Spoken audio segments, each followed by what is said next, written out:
Yung simpleng ganitong balloon decoration lang, ganda niya na tingnan. At napakadali ring iset up. I-inflate ang balloon, 8.5 diameter. Pagbuhulin, pagsamahin ng dalawa, talian ng long balloon, patong yung mocha, ibuhol, ipatong naman yung green. Maglagay ng tubig, lagay natin dito ang pabigat. I-inflate ang number 2, talian, ilagay dito. Ikot lang dito.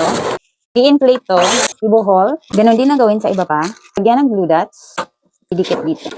Sundan mo lang tong ginagawa ko, sigurado akong magagawa mo rin to. I-inflate ang mylar balloons, lagyan ng glue dots, at idikit. I-inflate ang long balloon, gawing longganisa, charot. Ikot-ikutin lang ng ganito, at ibuhol dito sa number 2. I-inflate din ng ganito itong green na long balloon, at ibuhol din dito sa number 2 para maging ganito ang itsura niya. I-inflate yung iba pang mga balloon at ilagay sa stand na ganito. I-separate ko na lang ang detailed video nito. Lagyan ng ribbon ang bawat balloon at i-curl ang bawat ribbon. O diba, ang dali lang, check out mo na rin yan.